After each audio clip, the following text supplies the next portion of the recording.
All right, hi everyone. We're going to give it just another minute or two. It looks like some people are still joining.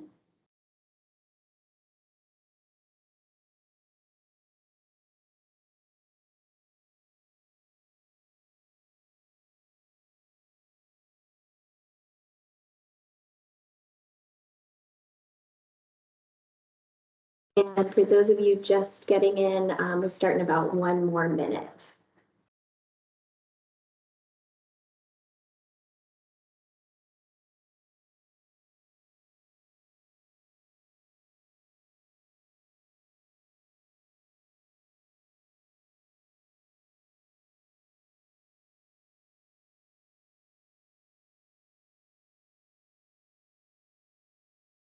All right, Bernie, you ready? Yep, let's get started, Jen. All right. So hi everyone, and welcome to our first ever Fraud Management Essentials Q&A session. My name is Jen Zessin, and I lead our client success team here at Cybersource. You'll notice we have a smaller group today than normal webinars. That is by design.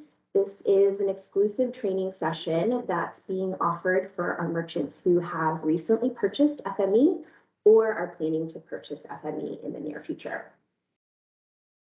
So next we'll go into our confidentiality slide. This is just a quick notice here. As current Cybersource clients, we are sharing some confidential information with you today. You can see the full terms and conditions here on this slide, but basically we are just asking that you don't take any screenshots or anything like that during today's presentation. It's just informational only.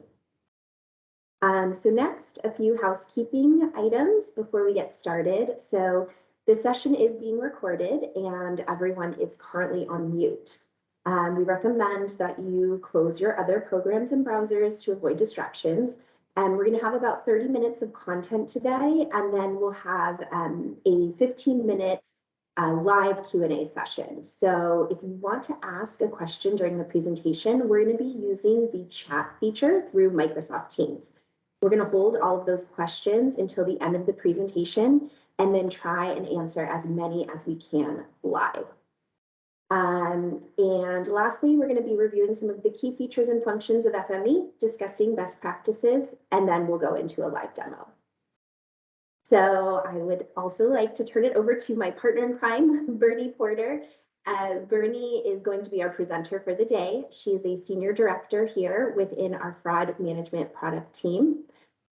She's a 7-year veteran of Visa, and she is passionate about building products and tools that help merchants of all different sizes and all different user levels fight fraud online. So Bernie, I will turn it over to you. Thank you so much, Jen. Hey everyone, this is Bernie. Welcome to the Fraud Management Essentials webinar. I am really excited to be here. As Jen mentioned, this is a webinar for folks who have recently signed up for FME. In this session, we're going to get you off to a good start using FME, give you a chance to ask questions, and then show you how you can learn more. We are very glad that you've decided to use FME because it's a simple yet powerful tool that can help you protect your business when you're selling online. And now, in the interest of preserving bandwidth, I'm going to go off camera for the rest of the presentation. So what will we be covering today? In this session, we're going to show you the basics of how to use FME. Specifically, we're going to introduce the risk score and show you how to use it. We'll go over the rules engine. We will show you how to find transactions and understand how FME has decisioned your order. And then we'll show you how to perform manual review of orders. We will also briefly cover the topic of cart testing. Since this webinar is an introduction, we're going to show you how to find other resources that can help you get started. During this session, we'll jump between the deck that I'm presenting currently and a live demo. And as Jen mentioned, I will talk for around 30 minutes, and then we can have some time for Q&A. So a couple of very important notes before we get started.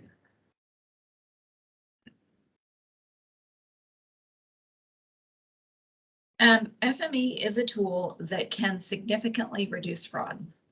However, there is no tool that will eliminate fraud 100%. You can protect yourself from fraud by paying attention to what's going on with FME and by monitoring your orders frequently. Everyone who's in this session should be enabled for FME. FME comes out of the box with some default rules and configurations that we've provided for you.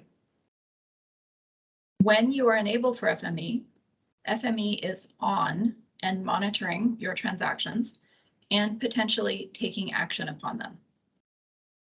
It's very important that you come to FME and review your rules and update them as needed. When you use FME, you are responsible for some things. First, you need to verify that FME is enabled for your merchant ID, and I'm going to show you how to do that. Verify that FME is indeed inspecting your orders. Again, I'll show you how to do that. Update your rules as needed. We will cover that. And then you do need to monitor your orders on an ongoing basis. So with that introduction, let's jump into our first concept, which is the risk score. FME's risk score is one of the key capabilities that will help you manage fraud. In this slide, I'm going to introduce the concept of a risk score, and then later in the demo, I'm going to show you how to use FME's rules to set up your risk tolerance. So what exactly is a risk score? The score is our platform's evaluation of the probability that a given order will be fraudulent. Our machine learning platform will give each order a score between 0 and 99. 99 is the most risky and 0 is the least risky. The score is an evaluation of probability. So it doesn't mean that a score or a transaction with a score of 0 will absolutely never turn out to be fraudulent, right? So that's an important thing to understand about the concept of a risk score, is that it describes probability. However, our machine learning platform is extremely powerful. It's been trained on the world's largest transaction database, which has over 68 billion transactions and counting. Now that you understand conceptually what the risk score is, let's talk about using FME's rules. You will use FME rules to tell FME how to handle your orders. And this will include setting up your risk tolerance based on the score. It's important to remember that you are totally in control of your FME rules, and you can update them at any time. So using your rules, you're going to tell FME to take one of the following actions. Reject the order, which means processing will stop. Pause the order from manual review, which would mean that you would need to come to the business center and either accept or reject the order. Take no action, but simply monitor that order. Or you can just disable a rule if you are not interested in using it. So we're going to go over what this looks like in a live demo, but in this example, I have AVS mismatch set to reject, and I have AVS partial match not enabled. So in this scenario, I'm not going to be using the rule AVS partial match. So with that overview, we are going to go ahead and jump to a live demo. So give me one moment here to queue up the demo.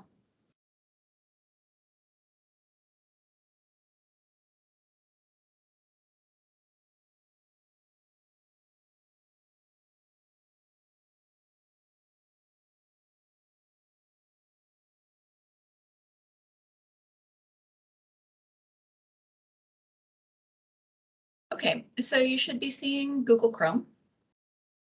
If you're not, please speak up.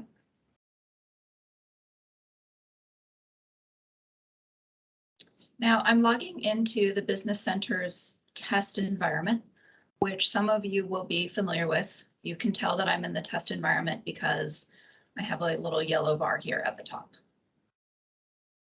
So now we're going to go through the things I talked about one by one.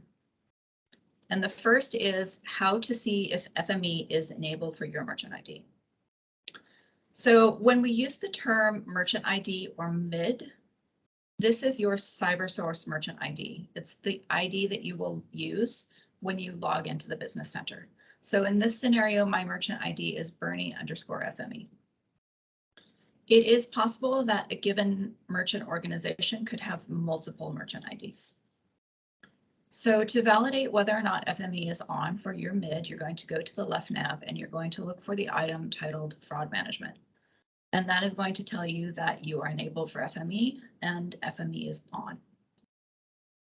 So when you sign up for FME, this is the first thing that you'll want to come and verify. Remember that FME comes out of the box with some default configurations. So you need to go and look at your rules and decide whether those are right for you. And we'll go and do that in a minute. Next, you'll want to verify that FME is indeed inspecting your transactions. So in the vast majority of cases, FME will automatically run when your customer places an order. However, there are some edge cases, and so it's a good idea to validate that you see your orders in the fraud dashboard. So to do that, I'm going to go to the fraud dashboard. And this is a test account, so I don't have very much data. And it looks like I've run one transaction in the last 7 days. So I know that I haven't been running a lot of test transactions and that this is fine. If you know that you do about 1,000 orders in a week, you'd want to see about 1,000 orders showing up in your fraud dashboard. We're not going to go into the metrics of the fraud dashboard in this call in the interest of time, but I'm going to show you how to access resources that will help you learn more.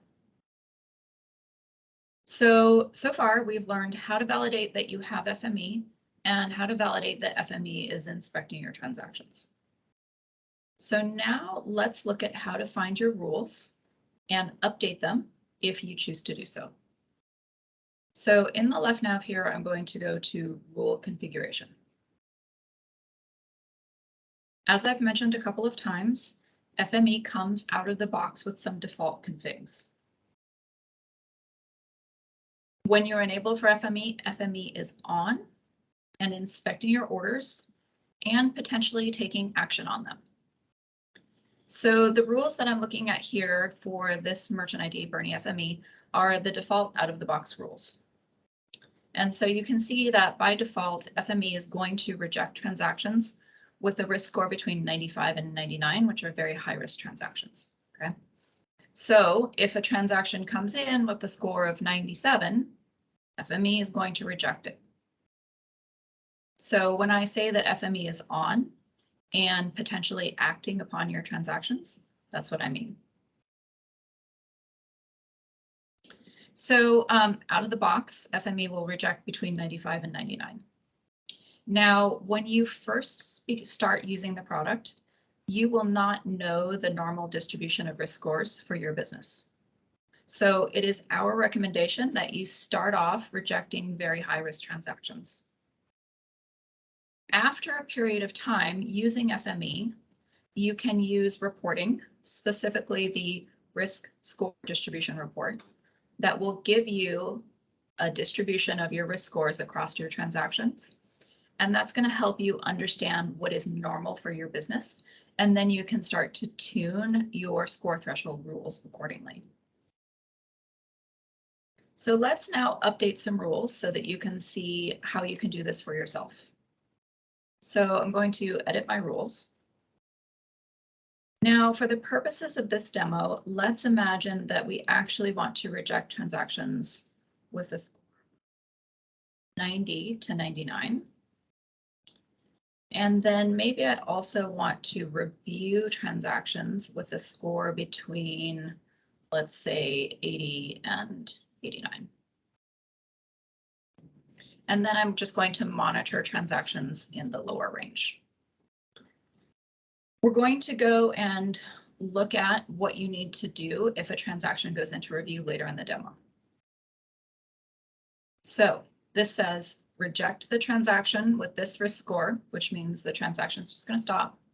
This says hold the transaction for review, and monitor will not take any action, but will tell you which transactions would have triggered. So this is a very handy way of trying out a rule and seeing when a rule would have triggered without actually taking action on them. Okay, so all of your FME rules will be here on your rule configuration screen. We're not going to go through all of them today, but I want to point out a couple of things. You have a number of standard rules that you could choose to use. If you want more information about what a rule means, click on the eye icon and you will get some content that explains the rule. Okay. So in this example, I have a couple of rules set up to reject, and most of them are disabled. If you say, you know what, I don't want to use ABS mismatch, or I don't want to use it right now, you can disable the rule entirely, which means this rule will not run. Or you could maybe set it to monitor, but let's just leave it the way it was at reject. We have some other rules. Regional rules will let you tell FME how to handle a transaction from a particular region and country.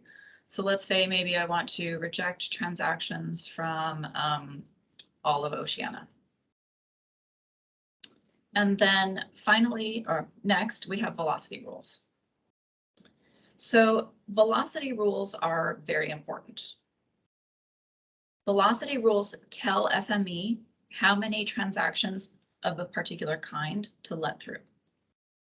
So in this example, if I get 10 transactions, well, actually 11 transactions from the same email within 1 hour period of time, then the 11th will be rejected. So you could get 10 transactions from Bernie at visa.com within 1 hour, and then the 11th transaction is going to be rejected. So there are a number of fields that velocity rules could operate on: IP address, email, and some others. There is also the total count velocity filter. So this says I can accept 100 transactions in an interval of 15 minutes. And then on the 101st transaction, I'm going to start rejecting those transactions. So this is a critical set of rules for protecting yourself from card testing. We're going to talk about card testing briefly at the end, and then we will show you how to access a webinar that goes much more deeply into the topic of card testing. And then finally, we have threshold rules. Threshold rules simply say I want to set my min order amount to something, and I want to set my max order amount to something.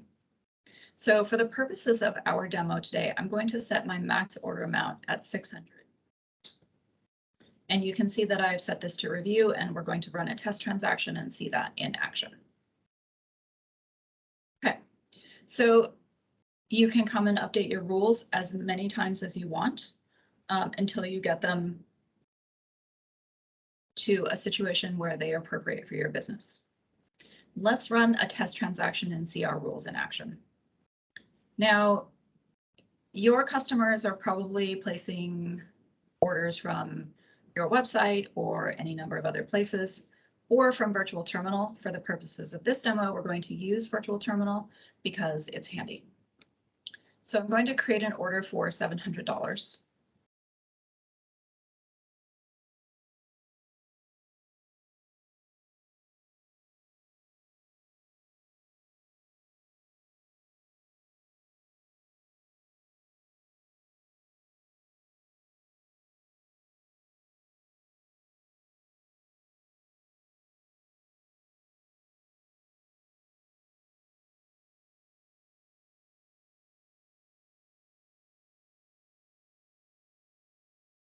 All right, so I'm ready to submit my order, and I expect that FME will put this order into review because of the max order amount review. So let's see what that looks like.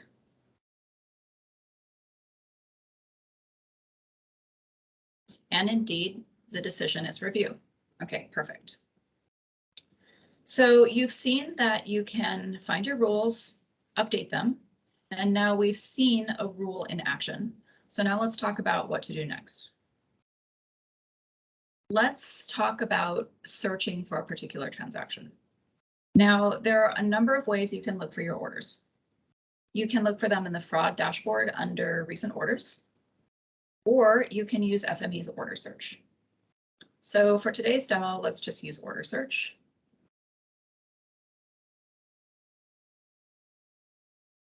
And let's search for all transactions from today. And here's the one I just placed. Here's Bernie's order. So let's click on Bernie's order. So now I'm looking at my order detail screen, and there's some very important information for you in this screen, and I'm going to show you how to find it. So the status of the order is pending, which means it is pending review, which is as expected because this order was triggered our max order amount review. Now, in order to see the risk score, I can see it right here. This order happened to have a low score, right? The platform only gave it a 1, which is a very low risk score. But still, it put the order into review because it hit the max order amount rule. So when you're looking at the order detail screen and you're asking yourself, why did FME action the rule or action the order or decision the order the way it did? You're looking for the rule evaluation section. This is a very important part of the screen. If you have a customer asking you, why was my order rejected? Or you're looking at orders and you don't know why they were rejected, this is where you can come and find that information. Remember, if you're not happy with the way FME decisioned your order, you can always go and change your rules in the rule config screen. Keep in mind that FME could, or that more than one rule could be triggered per order, which is fine and normal. Okay, so the last thing that we're going to do on this screen is show you how to accept an order or reject an order. So this order is pending manual review, meaning you need to do something with it. There are a few ways in FME to decision orders, and we're just going to decision this order from this screen. So let's imagine that Bernie, I know to be a good customer, there's nothing fishy about this order, and I'm just going to say I'm accepting this order and I'm ready to settle it. Okay. So I've accepted the order and now it will be settled. We are going to, as I mentioned earlier, there are some other resources that can show you how to learn much more about how to use FME. And so before we jump back to the deck, let me show you how to find those. You're going to go to support training and scroll down to the bottom of this page and look for this section titled Fraud Management Essentials Training Modules. This will take an hour and a half approximately to go through. And there's navigation in the module so that you can navigate around to the pieces that you're interested in. And it will show you how to create a fraud strategy using FME. It's important that staff who are responsible for using FME use the training modules to learn how to use the product. Okay, so that brings us to the end of our live demo. We are going to jump back to the deck now for the remainder of our presentation.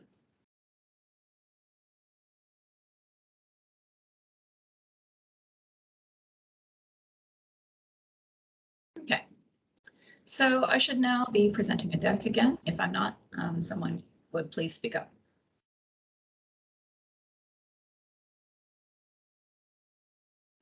So now you understand the basic concepts of FME and you know how to do some important things in the product. So now let's talk a little bit about card testing. What is card testing and why should you care about it? Card testing, sometimes called a bot attack, happens when a fraudster is testing either stolen or made up credit card numbers. If the fraudster is able to complete the order using a particular card number, then she knows that that card number is good. She can then sell the card number or use it herself for subsequent larger purchases. Smaller merchants are very often the target of card testing, and card testing attacks can be financially catastrophic. This is a risk to take very, very seriously if you're selling online. Luckily, FME can help, but you must monitor your transactions and react to what you observe. So let's talk about how to spot a card testing attack.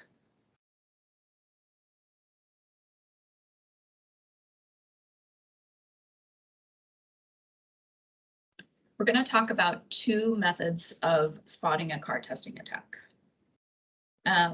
We're not going to go into how to respond to a card testing attack, because that is the subject of a most excellent webinar given by a colleague of mine, and we will be providing a link to that webinar in the chat.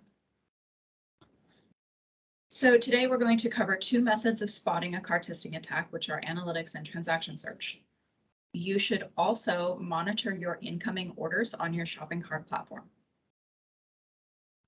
A sure sign that you are the victim of a card testing attack is a significant increase in the number of authorizations, and specifically declined authorizations. How can you see your declined authorizations? There are two ways: analytics and transaction search. In this screenshot here, I'm looking at analytics, which I navigated to by clicking on analytics and then historical and then classic.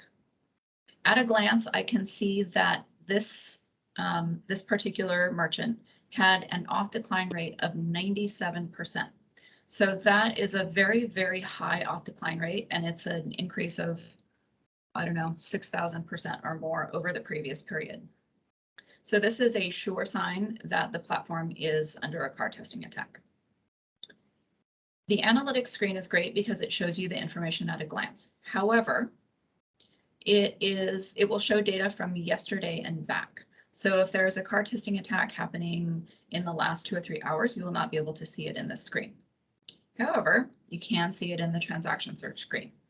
So the way you're going to do that is navigate to transactions and transaction management and transactions, and you're going to perform the search here that you see on the screen. What you're doing is you're looking for transactions where the transaction was declined because of refused credit card. Now, in the normal course of business, you will get some of these, and you're probably familiar with how many of these you normally get. Maybe it's 5 or 10 or 15% of your transactions. If you see an abnormal number of these, then that is an indicator that you are being card tested.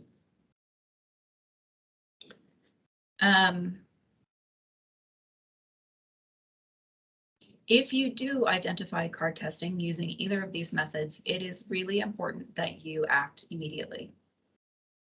You can use FME's velocity rules, as I talked about earlier, and there are some other ways that you can respond using FME. So the webinar that we gave earlier on card testing will go much, much deeper into how to respond.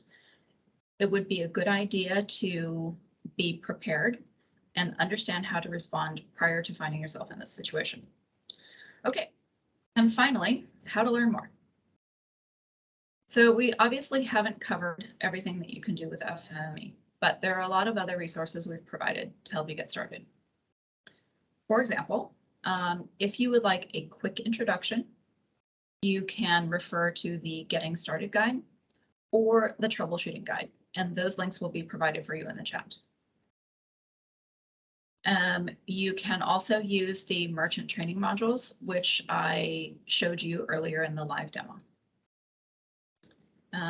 If you have questions, you can talk to your account manager.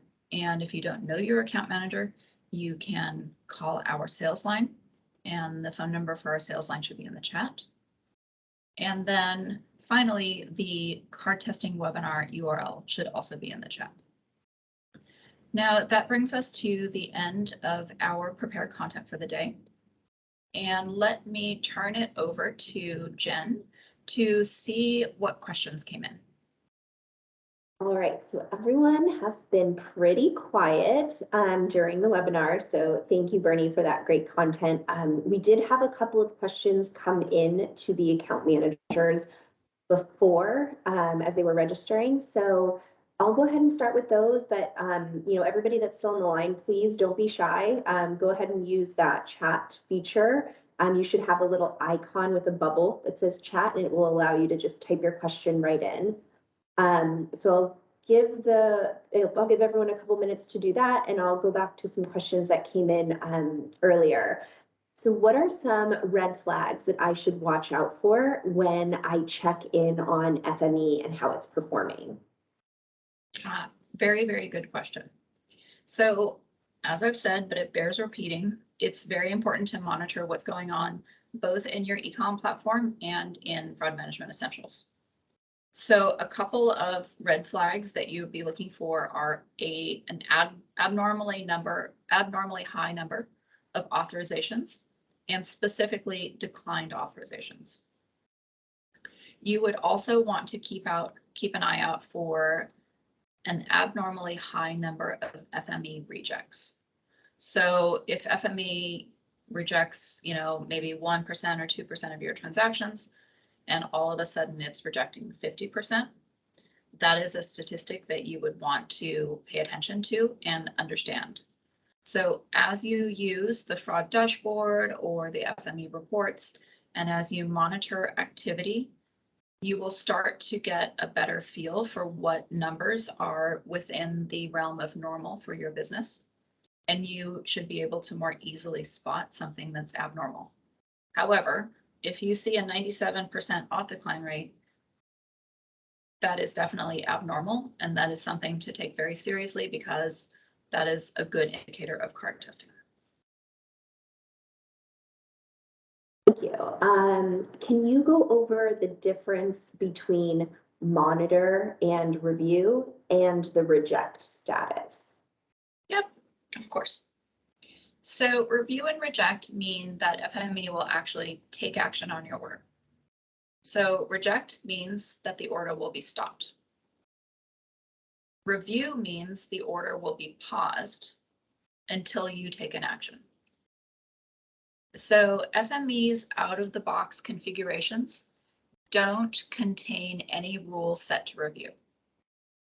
However, if you elect to use the review decision, that's fine, but be aware that you need to go to the Business Center and check for orders that need manual review.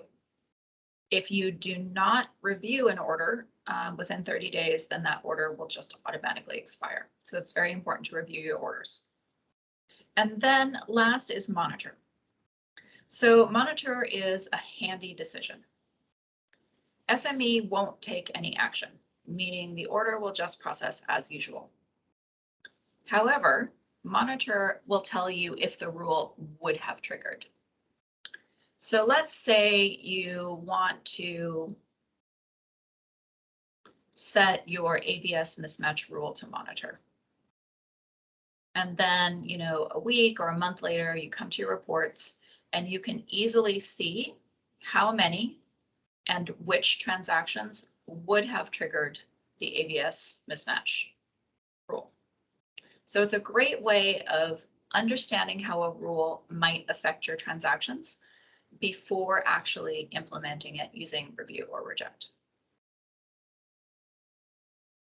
Thank you. All right, I'm going to go to a couple of our live questions. So Bernie, if you're not able to answer these or we need to take them offline, we'll get your contact information from our registration page and we'll be sure to follow up with you. These are a bit of unique questions. So again, we'll do our best to answer them live if we can. So Amanda writes in, we had a transaction go into our review process. I accepted one and rejected the other because they were a duplicate. Both seem to have been rejected even after I accepted one of them. Do you know what would cause the system to do something like that? Yeah, I think we need to look at those request IDs offline and see what happened. I would not expect the system to perform that way. And so we'd want to dive deeply into what happened in that case. Okay, yeah, I figured. So Amanda, we will follow up with you offline. We'll get the specific transaction request IDs from you, and we'll take a look at that. This question comes from Tammy. This isn't as FME specific, so I'm not sure if we've got Mario, if you might be able to answer this one. Tammy says, I had a transaction come from a regular customer. They received a successful authorization and then immediately did a reversal. Will I be able to reverse the reversal and then go and approve the transaction? I'm not sure if we can't answer that. Tammy will also follow up with you. We'll grab someone from our technical support team and follow up. Bernie, does that sound like something that you can answer? I can speculate, but it would be better to have a conversation about that one. I have questions around how the customer was able to perform an auth reversal. Generally speaking, if you have an auth code, you should be able to perform an auth reversal, but we'd want to deep dive on that one too. All right, I'll take another question that came in earlier. I think we did talk about this, but it bears repeating because it's so important and probably why a lot of you actually purchased FME. What rules should I use to protect myself against card testing? Yep, love that question. So you're going to use the risk score, the velocity rules, and the negative lists.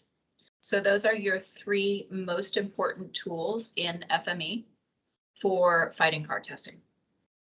So the risk score, right? It allows you to filter out transactions that are riskier. If you observe that there are certain patterns across transactions, for example, you might see fraudster at badguy.com repeated across many transactions. So you can start to add those elements to your negative list. And then, of course, velocity is very, very important for protecting against card testing, because generally speaking, card testing attacks are high velocity attacks, meaning a large number of transactions will come in a short period of time. And so velocity rules can help you shut that down. Perfect. And I think we'll just do, let's see, one more question just came in. Can you have a specific rule set for individual merchants? And I think, Isaiah, you mean individual customers. Mm-hmm. So FME will come out of the box with some rules already configured. So in the demo, you saw that we had a couple of rules set up, and we had our velocity rules set up by default, and we had our risk score tolerances set up by default. So anyone who signs up with FME will automatically get that rule set. It's important that you look at the rules, engage with the training, and decide how you would like to update the rules for yourself. And so that's the beauty of FME. You know your business, you know what's normal and not normal, and you can come and update the FME rules at any time, as many times as you want. And so you can configure FME to be just right for the needs of your business.